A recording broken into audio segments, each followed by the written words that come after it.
Well, another edition of the Heel to the Face podcast is here. It's post, quote-unquote, WrestleMania. WWE put on an event this past weekend they called WrestleMania. We'll review that as we are in the apartment of my friend Mark Garlock. Another edition of the Heel to the Face podcast starts right now. So silence your cell phones, hold your applause, and tune into the truth. Oh, you didn't know? Your ass better call somebody. Getting beat up by 9 guys in Syracuse, to me, there's not a whole lot of shame in. From the 315 to the world, this is the Heel to Face podcast. The cream of the crop! Wow, man, freaked out! Follow the show on Twitter and Instagram at Heel to the Face. I said, are you ready? From Armory Square in downtown Syracuse, New York, let's send it now to Brandon and Jared. Bad luck seems to be my middle name. They might as well tag me up with my buddies from Syracuse. So another week, not in Armory Square, not with Brandon Clements, but the Heel to the Face podcast, like everything else, must go on as we are in North Syracuse this day. Whether you're watching this morning, day, night, it is the Heel to the Face podcast. You can find myself at K-Rock Jared on Instagram and Twitter, and you can find the show on Twitter at Heel to the Face. We're joined for a second week in 3 weeks, Mark Garlock, as we're going to talk WrestleMania and everything else going on in the world of professional wrestling.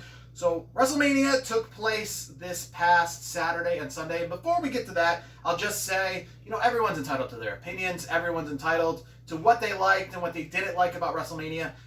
So I'm not saying anything's right or wrong. It's really just my opinions. It's Mark's opinion on WrestleMania this past week. But WrestleMania went on. What'd you like? What didn't you like? We'll start. Like anybody else, I could say that the graveyard match was definitely good. It protected Taker, made him look strong. And AJ, he still looked good in that match too. The Bullet Club, they were the perfect, or the OC if you want to call them, they were the perfect lackeys, if you will. And I just felt like that worked good. I heard it took them a long time to film the match, 8 hours, and to get the half hour that they got. But at Undertaker's stage of the game, that might be an okay fitting note for him to go out on. Then we had Bray Wyatt and Cena. I know you wasn't as traditional of a match, felt like more of a promo, but that was good stuff. Entertaining, yeah, it was definitely entertaining. But again, the word match is hard to put on that stuff. Even with the Boneyard match. Well, there was a 1, 2, 3, right? In the John Cena match. Yeah, I guess there was. I mean, calling it a match, I guess the Boneyard match that took place, I guess that was a closer thing to what looked like a competition. The one thing I will at least say about the Boneyard match is if we're doing this post-production stuff, we could have probably done even better in the sense of the hits. Because, the reason they pull the punches during a regular wrestling match is because it's live and you got to do what you got to do.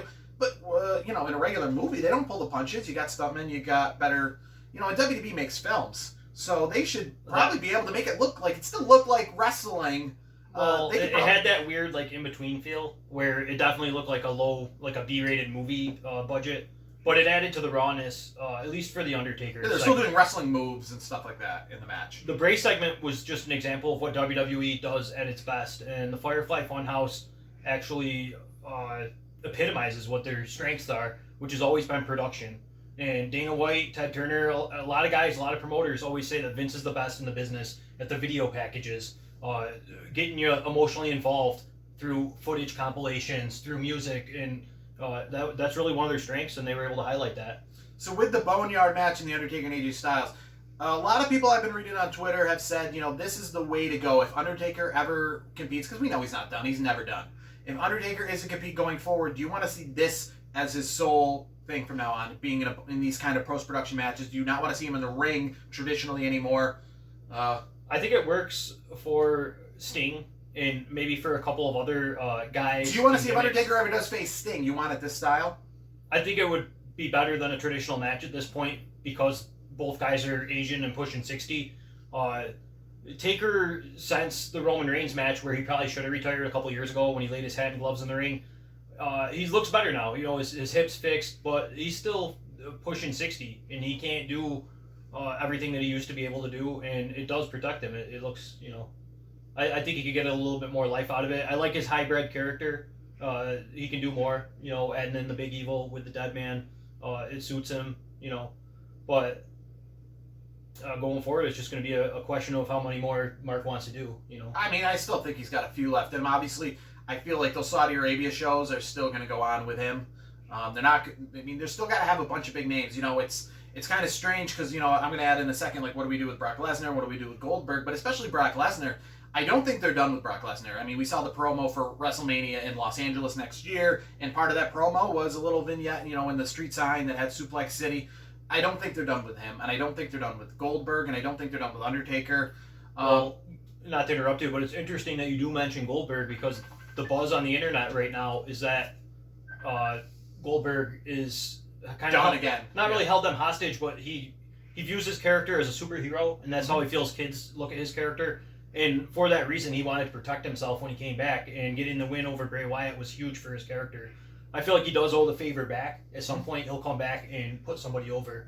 But it just, for right now, he's one of them guys, he kind of relishes on it. Like, he can come in and 1-2 matches and use that surge for a couple of years. And with his character, he's able to... My thing is, and I'm a big Brock Lesnar fan. I know you're a big Brock Lesnar fan. And a lot of people hate Brock Lesnar, and I will tell you this much. You can dislike Brock Lesnar. You can like Brock Lesnar. But, I mean, it's really hard to like Goldberg. That is somebody whom personally, as crazy as I'm a Brock Lesnar guy, and I'll even say I want to see Undertaker again, I really would be good not seeing Goldberg ever again. I mean, I don't care for what he does. He doesn't do anything when he's here. These short 30-second matches, they don't do anything for me. Well, he's a guy. He was never mat savvy. He's not that kind of wrestler. But the spears and the jackhammer, when he was performing them, when he had just come out of the NFL and the WCW power plant, I mean, at the time, he was just the impact on the moves and everything looked better. He's one of those guys. He just not at mid-50s. It's just not the same seeing it. I think the big thing though with Goldberg, and you can argue with me about, a lot of people definitely argue about Brock Lesnar. He is kind of the Goldberg character where he comes in and, a lot of quote unquote full timers who put in their time don't get to hold the belt, but he at least holds the belt for a few minutes. I feel like Goldberg really just takes. Goldberg just literally took from Kevin Owens a couple years ago, and now he's taken from Bray Wyatt, and it's just for the literal short-term game. It's the kind of the Rock thing where he wins the title in February just to lose it the next month. And listen, if Goldberg wanted to make a SummerSlam reign of this, I'm not saying he has to be there every Monday. I'm not saying he has to compete on every pay-per-view. But if he beat Bray Wyatt, then beat Braun Strowman, and maybe held the belt for a few more months down the line, I'd be a little more happier with the Goldberg character. But literally just to take the belt from Bray Wyatt to lose it the next time out. Well, he would have been a good spot holder to get it on Roman Reigns. The problem is that Reigns is immunocompromised. Immunocompromised. He couldn't compete. People have been waiting for Braun to get it. Unfortunately, Braun's probably going to be a spot holder now. So obviously it creates a second hole. But and I think that's the problem with Goldberg having it, is that when you have these people who are literally just going to hold it and then lose it. What if Braun wasn't available? I mean, literally, Braun wins the championship, on a technicality. He doesn't really win the championship, in the sense of, I get it, like in the Goldberg Brock Lesnar sense a couple years ago where he took it off Kevin and then Brock won, but that was a planned thing. This was literally, what if Braun wasn't available? We have to put it on anyone because Goldberg literally dictated, I need to win the belt here, and then I'm losing it here. I don't care who I beat, and I don't care who I lose to. I literally just want to have it. So it sucks that Bray Wyatt got screwed because he doesn't care who he beats, and then Braun Strowman gets the belt because he doesn't care who he loses to. Essentially, the whole night had that kind of feel, though, unfortunately, for Drew McIntyre. Switching gears to the other title picture, and they switched the belt there, and that was expected, but it was expected to happen in front of 80,000 at the Raymond Field. And, McIntyre is a guy who's worked hard. He looks the part. He's a solid vet, has a great redemption story outside of WWE, the things that he was able to do. And the guy's just a consummate professional, and I was happy to see him get his moment, but at the same time, it did diminish it a little bit, I think this event, it should have went on in the sense of, I'm not against WWE holding wrestling events or anything like that. They could have put on an event, but having to call it WrestleMania and having to do all this stuff, with the storylines, because if they would have literally just put everything on pause, they can resume whenever they come back. And I know this, you never know when they're coming back, but the thing is, they are going to come back. So if WrestleMania had to take place in July, then WrestleMania takes place in July and SummerSlam takes place in August. I mean, there's really nothing you're going to lose, I guess, by postponing WrestleMania, because all those other pay-per-views, Money in the Bank, Extreme Rules, those can all get straight up canceled. So if for some reason WrestleMania just becomes Extreme Rules, then whoever has, I don't know, whatever, Battleground, whatever July or June pay-per-views, if you have tickets to those events and all of a sudden it's WrestleMania, no one's going to care. And I think that's the big thing here is, you know, I think the reason they held WrestleMania was because they plan on going forward. They plan on holding all the pay-per-views in the future. There's one reason they did WrestleMania. Yeah, it's money. No, it's Voodoo Kin Mafia. Well, it's one man that made that Yes, decision. Nobody else agreed. And it's money. It's money. Well, only one person can make the decision, though. Yeah, and everyone was against it except him. And he's the one person that matters, though, and that's the way the Bucks always stopped in WWE. It's always gone through Vince, and you know, had other people had some input, it wouldn't have they wouldn't have it. Yeah, it wouldn't have happened without Vince. And you know, I'm kind of sick also on social media hearing, you know, a lot of people saying, you know, that WWE gave us this, and you know, a time of despair, and there's not much going on, and WWE gave us some entertainment. Believe me, it wasn't a humanitarian effort. This wasn't, hey, we got to do this for the fans. This was, we got to do this I mean, if they were doing it for the fans, they wouldn't have been really promoting that it was on pay-per-view and trying to get some of you guys to pay for it for $60. They've never even promoted all the other pay-per-views like that. They really try to just push the network. But with FS1 and all these other places like Fight TV trying to get in on the game, you heard Corey Graves and you know, Peter Rosenberg before the show advertising pay-per-view and trying to get some of you suckers out there who don't have the network, who, you know, maybe can't get the network, to pay $60 for this event. So it's not 100% like they were just trying to give it to the fans. If they were trying to give it to the fans, they would probably do what they're doing with takeovers, and they're just putting them on regular TV. They might have done that. You look at the contemporaries, which would be their counterpart, which is UFC at this point, and UFC's trying to push forward. There's some interesting things there. They've talked about hosting events on private islands. They've secured secret locations. I'm hearing the same thing out of the WWE camp. As they're moving forward and they're saying, okay, there's a stay in place in the state of Florida. It's going to be interesting to see how they keep it up. AEW, because they didn't have to film an 8-hour WrestleMania, they were able to film all their TV shows until the end of May. And their wrestlers are home now on a sabbatical, which makes sense. WWE didn't have that luxury because, like I said, the Undertaker segment alone cost 8 hours of filming. Yeah. And they're going to have to continue to find creative ways to stay going. I would imagine at some point they're just going to shut down, though. I mean, it doesn't make a lot of sense to stay up and running. AEW shut down. UFC, like you said, you mentioned it before, the results aren't, you know, that's actual legit competition. So if you're having two fighters, like, in terms of rankings, in terms of keeping it going and keeping the competitive spirit alive, all the other sports leagues are shut down. You know, the president's talked about them being out till the end of August. We're just all going through it right now. I personally am just a thing where if there's no fans, whether it be wrestling or baseball or basketball, I mean, that's really the lifeblood of these things, and I just think it's fine to just have everything on hold. These are just entertainment things, and to be honest with you, if you can't do them right, I've felt that way about everything. If you can't do it right, then wait till you can do it right. So with WrestleMania, a lot of people said, you know, it's WrestleMania without fans. It wasn't WrestleMania without fans. Fans were probably one of the minor things that WrestleMania was missing. I mean, if WrestleMania just looked like that with fans, I would never go. I go because it was missing the stage. I mean, no pyro, no fireworks. I really wonder, you know, I've said this to a few people I know, I wonder how they're going to use this WrestleMania in future packages for, you know, because what do we see when we see WrestleMania commercials? It's MetLife Stadium with the fireworks going off. Well, you're a purist, and the thing is the live show, like, you can't have a comedy act without someone there to laugh. You can't have a magic show without someone there to be oohed and awed. And WrestleMania is no other, and no different. But the thing is you mentioned in terms of entertainment aspects, you know, Disney's releasing onto Disney Plus movies that have only been out for a couple weeks. You got the Michael Jordan documentary dropping early, among other things, and WWE's just trying to keep up with the Entertainment Joneses, you know.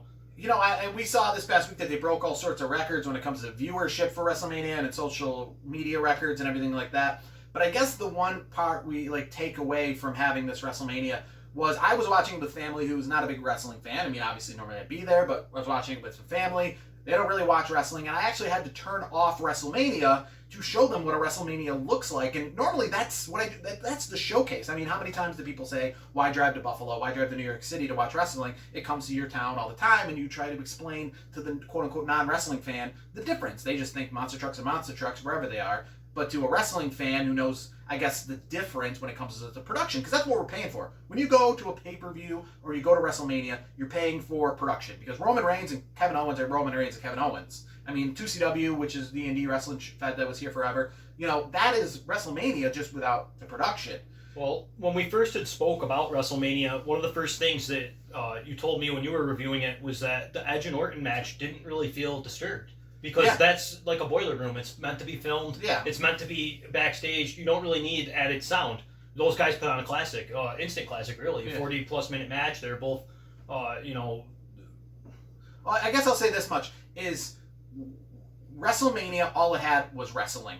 And if all you want to watch is wrestling, and you don't want to watch the pageantry, the spectacle, all the other stuff that goes about it, then there's other places to watch. I mean, who among us watching right now, yourself included, Jared, and me, nobody sat there glued to the TV like a normal WrestleMania where like you don't even want to get up to get a piece of pizza in the oven. Like everybody there was on social media, kind of flipping through, waiting for the finish to see who won or not. But you're watching a 20-minute match with no people there, and you hear them whispering the instructions for the moves. In a bona fide Planet Fitness where you can see a ceiling fan, and you know, I mean, it's not even just like an empty arena. It's a building. It's straight up a training facility. I mean, this isn't like the Super Bowl being held at an empty MetLife Stadium. This is like the Super Bowl being held at like the training facility, with not even room for fans. They did do a few nice things. I noticed they took a page from AEW's book where they actually shot closer in. They removed all the empty chairs, things like that. Aesthetically, I thought they did as much as they could do. It looked like a house show at the best. You couldn't, though, put a banner in front of that fan because it was really hot there. You saw Edge and Orton. The building's hot. Like you said, it's a warehouse. It's a glorified warehouse, and Well, I'll say this much: when it comes to art, pro wrestling is just like music and movies, where the most popular song on the radio or the most blockbuster record-breaking movie, as well as most critically acclaimed movie and the best, Grammy Award-winning song, don't always correlate. Wrestling, there is the purist, there is the documentary art cinema wrestling fan, and then there is the Michael Bay wrestling fan. And WWE sells itself on being the Michael Bay. It sells itself on being the Jurassic Park. It sells itself on being the Transformers. And the problem is, WrestleMania, all they had was the wrestling. And frankly, if I just really wanted to watch wrestling, and there's lots of people out there who just want to watch the best wrestling. I've been to WrestleMania weekend. TakeOver has the best wrestling. New Japan, when it comes to town, has the best wrestling. No, those 80,000 people aren't there because they think that Snooki is going to put on a better match than Ciampa and Adam Cole the night before. They're there because it's the spectacle. So when you just have the wrestling, when it's Kofi Kingston and Miz and one of the Usos, they put on as good a match as you could. But if you're just going to watch wrestling, New Japan is better wrestling. AEW's better wrestling. Yeah. You watch WWE because it's the presentation. Well, think about, and going back, you said there's your purist. A lot of WrestleMania is the spectacle of it, the pageantry. Yeah. And the high spots, not that they were lacking in the Edge Orton and the two productions that we saw, the choreographed stunts, etc., etc. What we saw, though, with a lesser talk match with Kevin Owens and Seth Rollins, when Kevin took the jump off the WrestleMania side, I don't want to break your heart, Jared, because you would have been there, but he was supposed to be jumping off the pirate ship. Yeah. He was going to be jumping off of this logo at the James Raymond Stadium, and had that occurred, had he jumped from that ship, that's something that you might have seen in the packages, as they're introducing, the Patriots versus Tom Brady next year, you know what I mean? Yeah. That's a clip that would have been world-renowned, as opposed to what we got, jumping off the sign that is put in arenas to advertise WrestleMania, that in this performance center couldn't even really fit in there properly. That's how big a Monday Night Raw is, that this sign is supposed to be minuscule in the arena for a Raw that builds up WrestleMania, and at WrestleMania it couldn't even fit properly in the place. It took up the whole thing, the WrestleMania sign. So, if you're a wrestling purist, then WrestleMania wasn't, a great event. And if you're not a wrestling purist and you just watch for the spectacle, it didn't have that either. It had some entertaining value. It did entertain me. I'd be lying if it said it didn't entertain me, but outside of the big three, which is the Edge Orton and the other two big matches, a lot of it wasn't really watchable. If you were trying to tell people that you were flying to LA next year to watch WrestleMania, and you were telling people who aren't big wrestling fans, and why are you flying to LA to watch WrestleMania when the WWE comes right here to Syracuse, that is not a WrestleMania you would show them as an example of try to watch. You show them WrestleMania 32 or WrestleMania 3 or something like that. To try to watch the technical aspect, I would have to say probably Rhea Ripley and Charlotte Flair. Yeah, tore the house down. That was an excellent match. But is any of that won't be remembered. Like you said, what will be remembered, if anything, will be the Bray Wyatt and the Undertaker segments. The Rhea Ripley match. Anything that shows no crowd in the background, I don't think are going to be in the selling points when WrestleMania goes to, when they bring it to the mayors and the governors of places and try to sell WrestleMania. I don't think they're going to show them Charlotte Flair and Rhea Ripley and say, this is why you want this in your town. They're going to show them WrestleMania at MetLife Stadium, with Puff Daddy singing and fireworks going off. So, I mean, it was what it was. I just don't feel it could have been called WrestleMania. It didn't have any feel of a WrestleMania. I mean, it felt like a Backlash or, like a regular... They could have just swapped out pay-per-views. They could have called this Roadblock or something. It didn't, have to be quote-unquote WrestleMania. Well, with the stocks going the way they are, as far as WWE, and this was before coronavirus, WWE, as we all know, they lost 2 of their CEO presidents this past year, among other things, has caused the stock to go down. A lot of people don't trust the future, with XFL being out, Vince getting older, all those kinds of things, and maybe proceeding with WrestleMania was a financial, was a necessity. You wouldn't want to think so in these times, but like you were just mentioning, you got Fox, you got ESPN, you got USA Network, all these entities that are interested in WWE content and they want to distribute the entertainment. And that's where WWE, in the late 90s, WWE was just they were still a wrestling company, even in the Attitude Era. Now WWE is an entertainment juggernaut, and it is being carried on other platforms. It's hard to think. I mean, and this is probably why I've never in my life really felt that there was ever a time where I've been like, I think Vince needs to go. I can't wait till Vince is gone. But I think now I'm at that point. I remember a couple years ago, we're talking about 10 years ago, that Vince McMahon actually said in one aspect, and I'll never forget it, that he could see a day where World Wrestling Entertainment got rid of the second W and was just, World Entertainment. You could see a day where there wasn't wrestling in World Wrestling Entertainment. Thankfully, somebody like Triple H came along and revitalized NXT and kind of, changed that plan around. I think it was like 08, 09 that Vince kind of was talking that kind of stuff. I remember wrestling in 08, 09. It, wasn't the best. But I think when Triple H started taking over NXT, that's when, wrestling got back to being wrestling again. At that moment, you're talking the mid-2000s. At those times, that's when The Rock was big in Hollywood. You had guys doing crossover things. Austin dabbled in it. Kurt Angle was in a few movies. And at that time, it was thought that wrestling could potentially move to something like that. Now you're talking with these cinematic things.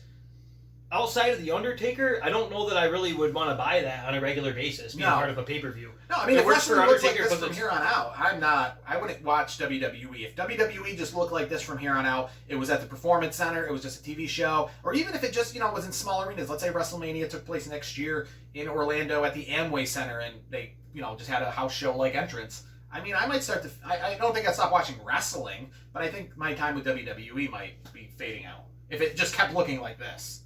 I mean, you just said, WrestleMania was a good example. You were just waiting for the finishes to see who won the matches a lot of times. You weren't enthralled. Looking back on it, though, like you said, 20 years from now, there's probably not going to be a lot of those highlights shown. But it did prove to be a very creative spot for WWE and for what they were able to put forth. That being said, like I said, there's parts of it I enjoyed, there's parts of it that entertained me, but a lot of it wasn't watchable. And the guys and gals worked very hard, the ones that were able to be there, and it's kudos to them. It's kudos to anybody that took part in it. But I am pretty much good on it. I'm ready for a break, I think the big thing I have to take away from this is that if WWE looks at this like, with the times we're in, because I think we all are going to look back at this entire time that we're in as just a weird time. Things were different. We got these new terms, the new normal, social distancing. It's just not the normal circumstance. So if WWE kind of says this was the product that we put on at that time, and, we can kind of move past this, I think everything will be fine. But if WWE, I guess, starts taking their fans for granted and looks at this WrestleMania, and when things are normal, thinks they can maybe scale back on some things. We saw a couple years ago with the pyro, when they said, what happens if we don't have pyro? Let's see if the fans go away. And the fans didn't really go away. They took us for granted. They said, we can save thousands of dollars a week and still charge the same for tickets. We can put on SummerSlam without pyro and have the same entrance way. We don't have to put that stuff into the production. You're going to pay. And I think if WWE looks at this and this WrestleMania and all the records they have of social media and viewership and thinks, hey, why does WrestleMania have to have a sweet set? Why does WrestleMania have to have, banners on every street corner? Why don't we just come to the stadium and takes their fans for granted and thinks they can use this as a blueprint going forward? I think that would be a big mistake. It's interesting that you mentioned budget. I saw something recently with Tommy Dreamer, and he was kind of clowning Zack Ryder for spending $40,000 on action figures. And one of the things Tommy Dreamer said was, when everything's up and running, if it could take 6 months, 2 months, 4 months, we don't know. We said when everything's up and running again, like the Zack Ryders might be the guys that actually get like under the red line. They're not a part of the company anymore because budget cuts are going to be made. So guys and girls are going to be. We've seen in WWE a time or two where they do the sweeps. 4, 5, 6, 7, 8, 9 talents will get released across the board, and they bloated their roster to a really too big of a size, and that was because Vince isn't looking to let anybody go to AEW, but the roster is really bloated. They got the 3 different brands. Some guys still don't even get TV time, and that's something that'll be interesting going forward. And you've already seen a couple of names. Obviously Harper and Hardy. We talked about them last time I was on the show. And Matt Hardy, I said it then. I looked into my Magic 8 Ball and I said they should have Matt Hardy on the production team for the Undertaker match. Well, he wasn't there, but he was there in spirit because that was his idea. But, I think that's the thing. WWE, I felt like they were starting to move in a good direction.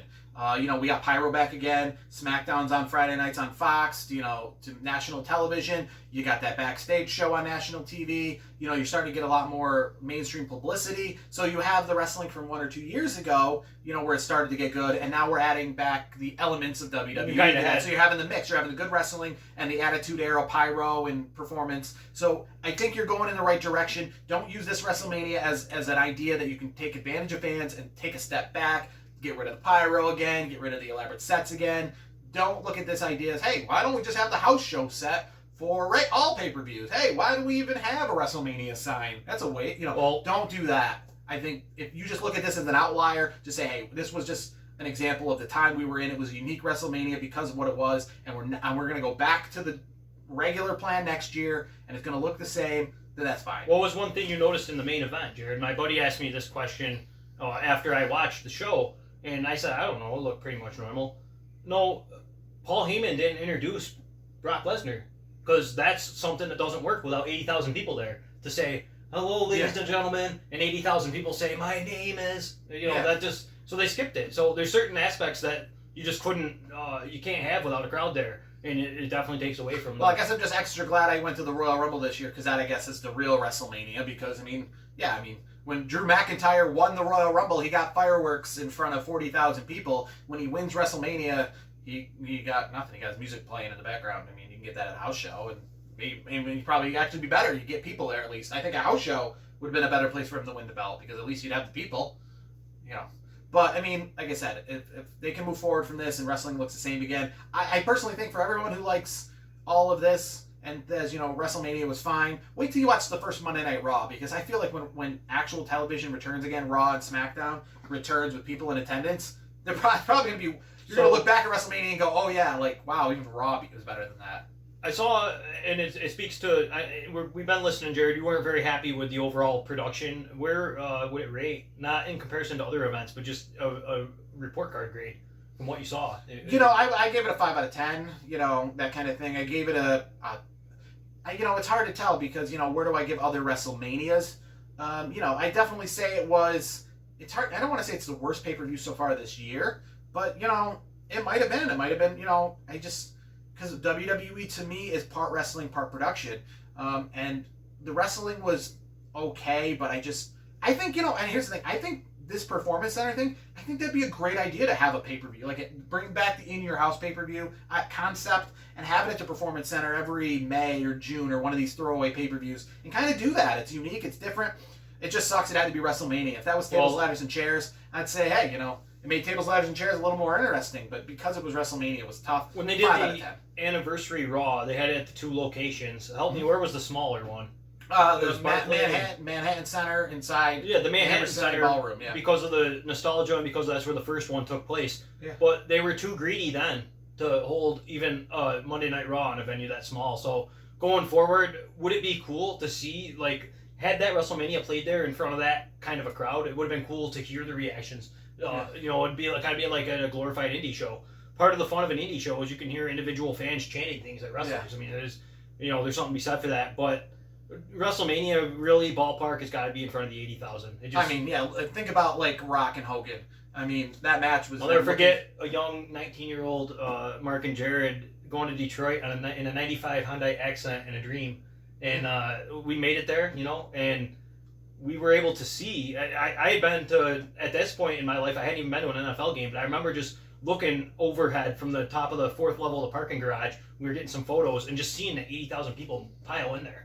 So, would you say right now probably the most entertaining thing in the world of professional wrestling is probably the Vice return of Season 2, Dark Side of the Ring?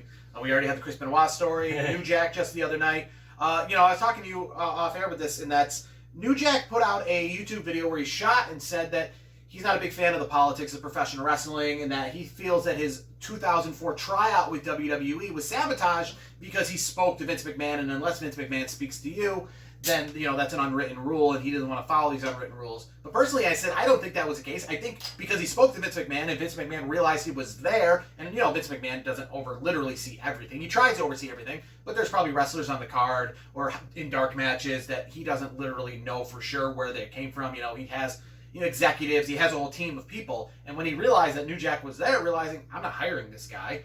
He doesn't need to wrestle. I don't even want him out there in a dark match because he's probably going to, screw up one of our guys. Get him out of this arena now. And I think that's the reason why he never even got that tryout. Well, and I don't think he ever should be in WWE, to be honest with you. New Jack's interesting because, first of all, there will never be another New Jack, and that's probably a good thing. Yeah. But second of all, there's one thing, it really blurred the lines for me. When I was a kid, there was guys that scared me. Psycho Sid, I thought he was really a psychopath. The guy's 340 pounds and bulging traps on top of traps. A guy looked like, action figure. But you look at a New Jack, not just...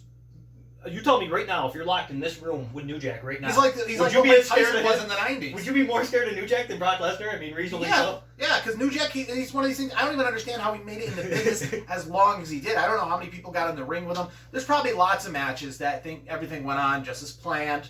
But, again, New Jack to this day is somebody who says he doesn't want to play by any rules, he doesn't want to follow any rules. And I guess my thing is... New Jack's an anomaly. The legend of New Jack Why did everybody take on that liability? If I said this, if I was just running a company, period, forget wrestling, why would I hire anyone like New Jack? Why would WWE? I can understand with Hogan and Ultimate Warrior, the pros outweigh the cons. Yeah, you're going to take a risk there, but that's Ultimate Warrior. That's Hogan. That's going to bring you dollar signs. New Jack would never bring in enough money to WWE to take on any of that risk. Well, he's as good as a wrestler as, Dolph Ziggler, not even. He's as good as a wrestler as, a mid-carder, and maybe might bring mid-carder kind of merchandise sales, but at the same time, he's going to bring you lawsuits out the ass, It's interesting you mention it, though, because New Jack, like he said in his documentary, he's like, I had an action figure that was on Walmart shelves. He was marketable. There was something about him that was marketable. He was the ECW star. Definitely. Well, but he still was never like an RVD, even though. He was a big star because of the stuff he would do. Yeah, but you had a lot of people running around at the time, and not to pick on guys, but you had a lot of guys running around, the CZW type guys, the backyard wrestlers, the guys that were inspired by Mick Foley's. And I was a teenager. I jumped off roofs and hit myself in the head with barbed wire, things like that. But that kind of stuff was getting real big. But when New Jack did it, there was an authenticity to it. Well, there was an authenticity. He pulls Vic Grimes right off that scaffold because he doesn't want to go. And I don't understand how... He told him his effing leg better work, and he picked him up and threw him. Yeah, I actually watched that match, that XPW Free Fall pay-per-view. I actually bought it back in the day because, that's when clips would go around. You see the clips on the internet. You wouldn't even see whole pay-per-views, and you'd be like, I need to see that whole match. So I went to Best Buy or whatever it was, bought the DVD of that XPW, which was, I guess, the West Coast answer to ECW. When ECW failed and was going out, XPW kind of came out in the 2000s, tried to keep going what ECW did, but on the West Coast. Had pretty much every ECW person, the Blue Meanie, all these other guys that tried to bring in. I don't understand why someone like Vic Grimes would get back in the ring with New Jack. Well, I didn't realize it was. I thought it was a little more scripted. I didn't realize, no, he really doesn't care. Vic Grimes too. He's 6'5", 6'6". He's not like he was a small man. Not that small guys fall better, but to see, I don't. Yeah, to find out that bump that he took where he missed all the tables, and New Jack at the end of the day is saying he wishes he killed him. Yeah. He was aiming for the turnbuckle. I thought they screwed the move up, but if anything, no, I don't know. New Jack to me is just a cat with 9 lives. When he beat up the kid in the mass transit incident, a 17-year-old gave him 50, basically tore his forehead off. For what? What? Because he said he went up to New Jack and said, this is how I want to run the match. That's not. I got to tell you, if it wasn't for the coronavirus, or COVID-19, China virus, whatever you want to call it, I don't think that I would pay as close of attention to these dark side of the rings. And like you said, that's a gift to wrestling fans right now. Yeah, that's a gift to wrestling fans. Dark side of the ring, I think that's the best thing. And you talk about the stuff on the WWE Network. There's so much good stuff on the WWE Network. There's so much better stuff that promote some of that stuff. Put this stuff on ESPN instead of old WrestleManias. Instead of Monday Night Raw, play the Edge documentary. I personally be more entertained to watch the Edge documentary at 8 o'clock on the USA Network versus watching, Aleister Black in an empty arena. And that's the thing. I think WWE could create enough content to make some things network exclusive, make some things Fox exclusive, and some things USA exclusive. And that's the balancing act that they have to do now. I don't think anyone would really cancel the network regardless, though. I think... Yeah, but that's their baby. That's their bread and butter. You're talking a million subscriptions times $10 a month. That's $10 million a month coming in just off the network alone. If you start playing some of the network shows on TV, they're still not going to be on demand. They're still going to be on TV during that time. A good example of that is we saw them play the whole Royal Rumble on free TV. I mean, and that's a lack of having content, though, because again, that's a crossover. That's something that's already on the network. So if you play the whole Royal Rumble, you play the whole Edge documentary instead, and then I'll still watch it on the network because it's on demand on the network. More importantly, when this is all over with, everything will be back to the network. Pay-per-views will be back on there. So I mean, do you remember I don't feel I would drop the network for a month. Do you remember a time on Raw where they did basically an introspective on different characters / wrestlers' actual personal lives? And they mingled it with wrestling. It was presented by Jim Ross. They did Goldust, and they went through his story, his ups and downs with his dad, his persona, all the things all things Goldust, really. And then they did one with Mankind, where you actually got to learn about Mrs. Foley's baby boy. And that kind of stuff was really cool. I would like to see him do more of that, just different off-the-cuff things that you wouldn't be expecting. And that, to me, that's less of an exposure to the business than Hip Lock. In front of no fans. To me, Yeah, I mean, I think personally maybe Raw and SmackDown. First off, Raw should probably be down to 2 hours during this time being. And Raw and SmackDown, what they should be an hour of introspective stuff, an hour of, back in the day when they did Superstars or these matches that didn't... Confidential is a great example. Yeah. When they did Confidential with Mean Gene Okerlund, and they just, they could have matches. They could have a match here or there, but they didn't have to prolong. You didn't have to keep WrestleMania going. They could have just had some matches going on. Put WrestleMania, just postpone it until a later time. And I understand that it would be hard to get 80,000 maybe in the future with everyone's plans, but they could have done the thing where it was at the Garden in June or something. Sometimes when it's late night, a lot of times if I'm in a mood for wrestling, I don't always find myself on the internet looking up old matches or even promos. I find myself finding, this is LOD's Hawk telling a story about how he beat up British Bulldog one night because Nasty Boy came and choked him in a bar. Like that kind of stuff. Obviously, WWE can't expose themselves to a degree, you know what I mean? But why not have some more kind of stories from over the years? Bring in some guys, do a few things that are outside the box, you know what I mean? If you had actual WWE sponsored, obviously they could only go so far. It wouldn't be as raw as just like an internet clip of Kevin Nash calling Triple H a son of a bitch. It wouldn't be that raw or authentic, because obviously there'd be parameters. But still, you could do some of that kind of stuff. And obviously they probably wouldn't touch guys that aren't under contract, I understand that, but like I said, the roster's bloated right now. You got plenty of guys to tell plenty of stories. Definitely. Maybe even in the future time, Corey Graves brought it up about a month ago before this was ever even a thought, but the idea of 2-night WrestleMania, we saw that this year. Should they do that going forward? We'll talk about that maybe in the future, but that's going to do it for this week's edition of the Heel to Face podcast. I'd like to thank my friend Mark Garlock for joining us on another edition of WrestleMania Recap, and I guess we're on the way to Money in the Bank. How's that going to go? What does WWE have in the tank? AEW as well. Tonight, we're filming right before NXT when it's Ciampa versus Gargano, the TakeOver match that was supposed to happen. We'll maybe review that and more. For K-Rock Jared, find me on Twitter and Instagram at that. And more importantly, Heel to the Face on Twitter. This has been another edition of the Heel to the Face podcast.